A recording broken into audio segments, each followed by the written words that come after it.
Welcome to Steelers Nation Central. It's mailbag time here. And after the blockbuster trade involving Jalen Ramsey, Minka Fitzpatrick, and Jonnu Smith, I'm sure you all have plenty of questions because there are a lot of implications following this deal. So without any further delay, let's dive right into your questions. Make sure to click that subscribe button if you haven't already.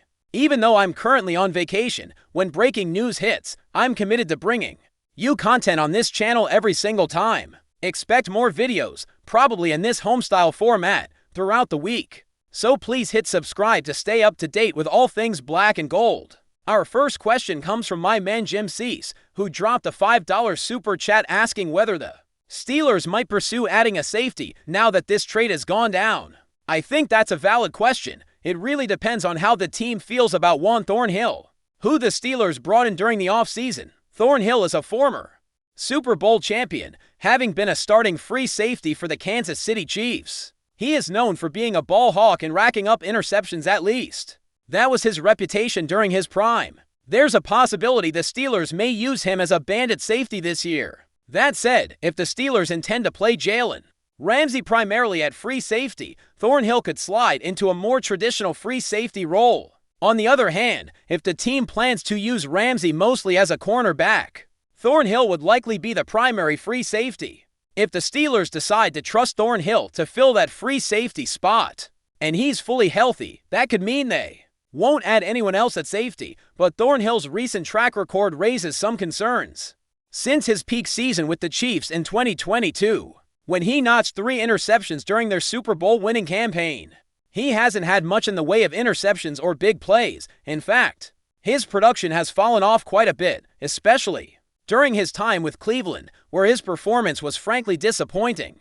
He's also reportedly played through some injuries over the past couple of years, which may have hampered his ability to make impact plays. If the Steelers plug Thornhill in as their starting free safety and he struggles, that could be a major downgrade from what Minka Fitzpatrick provided in that position. That said, if the Steelers aren't comfortable taking that risk, they might pursue a free safety like Justin Simmons, who is still a free agent. Simmons has a history of being a top free safety with strong interception numbers throughout his career, although last year with the Atlanta Falcons was a down year for him. Part of that was due to the defensive scheme there, which leaned heavily on quarters and cover 6 looks that didn't fit Simmons' skill set well. Simmons is more of a true free safety, a player who thrives in that role, and he could fit well in Pittsburgh's defensive system. I would love to see the Steelers sign someone like Simmons, but it depends on what the front office thinks about Thornhill's health and potential.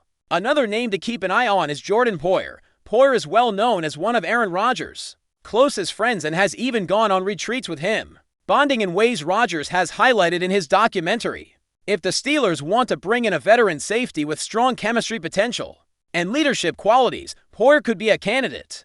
Of course, this is all speculative for now, but those are the kinds of names that make sense as possible additions. If the Steelers decide to upgrade the safety spot beyond Thornhill. Moving on, LT sent a $5 super chat asking about what happened behind closed doors for the Steelers to decide to move on from Minka Fitzpatrick. As it seemed unexpected to many, I always thought Minka was a Steeler for life. But at the end of the day, it came down to the cap situation and production. His cap hit was enormous. He was carrying a top 3 safety salary, with a cap hit north of $20 million per season. When you combine that with declining production and athleticism, the Steelers had to make a tough choice. Although Minka is still a very good player, his numbers, especially in interceptions and game-changing plays, have diminished. In the last 2 seasons, he only had 1 interception, which is a big drop-off for someone whose strength is being around the football and making impact plays. The Steelers apparently made it clear that they really wanted Jonnu Smith in this trade, and the Dolphins likely insisted on getting Minka Fitzpatrick and Minka's cap hit as part of the deal in exchange for Jonnu. So the Steelers made the calculated decision that they were willing to move on from Minka to acquire the players they coveted, Ramsey and Jonnu Smith. They probably feel that Ramsey is at least as good, if not better, than Fitzpatrick on defense, while also adding a dynamic offensive weapon in Jonnu Smith. Losing Minka Fitzpatrick as a person and locker room presence will sting. Mike Tomlin clearly loves Minka, as evidenced by Fitzpatrick's involvement in defensive coaching meetings and his role as a leader, but from a roster and salary cap perspective, This deal gives the Steelers more flexibility and presumably upgrades at key positions. Another question came from LMV Gaming, asking about the Chris Olave situation and whether the Steelers might make a move for him. The Steelers did reportedly make a call to New Orleans expressing interest, but the Saints essentially said no.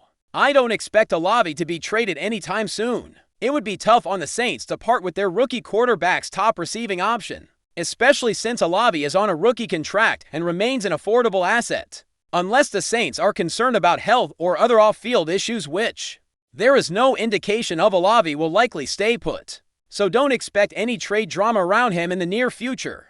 That leads us to a question from Milton Sanchez, who asked if the Steelers can't reach a contract agreement with TJ Watt, will they trade him? And if so, would trading him for Kyle McLaurin make sense? Personally, I'm not worried about the Watt situation when both a player and a team want to get a deal done.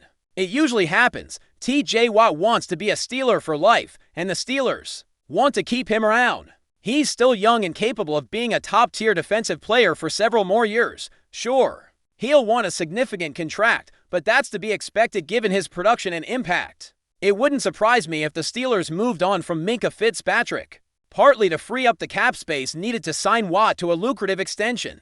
The cap hit for Ramsey isn't massive this year, especially given how his contract is structured, with a big option bonus kicking in early in the season, but it's manageable. The Steelers likely want to secure Watt as a cornerstone player, and I'd be shocked if they traded him. Steeler Prods asked if Caleb DS would be an option in next year's draft. If the Steelers don't sign a safety this offseason, Caleb DS is expected to be a top 5 or top 10 pick in next year's draft. But the Steelers will probably use their first-round pick on a quarterback, considering Aaron Rodgers is likely playing his final season. The Steelers clearly want to find their franchise QB in the 2026 draft, which is expected to be loaded with quarterback talent. That's why they passed on drafting a quarterback this year. They believe the 2026 class offers better chances to find a franchise signal caller than this year's draft did. Some quarterbacks projected in this year's draft, like Shur Sanders, have already struggled to make rosters, further validating the Steelers' strategy.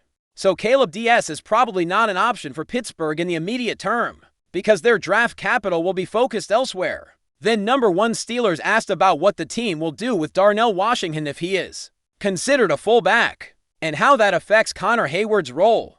Hayward had a down season last year and could be on the chopping block. The Steelers may keep him as a fullback, but what's likely is that the offense will run a lot of 13 personnel sets, meaning 1 running back, 3 tight ends on the field, on early downs. Expect Washington to line up as a blocking tight end, essentially serving as a 6th defensive lineman who's also eligible to catch passes. Pat Freiermuth and Jonnu Smith will also be on the field, providing size and blocking ability while posing receiving threats.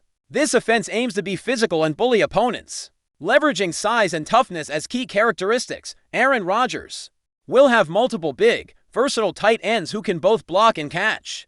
Pat Freiermuth is a savvy route runner with reliable hands and a knack for finding soft spots. In zone coverage, Jonnu Smith is more of a dynamic, explosive player, often used on screens and short passes to create big plays after the catch. Darnell Washington is an excellent blocker who has been having a strong offseason, and could even be used occasionally as a fullback, adding another layer to the offense's physicality.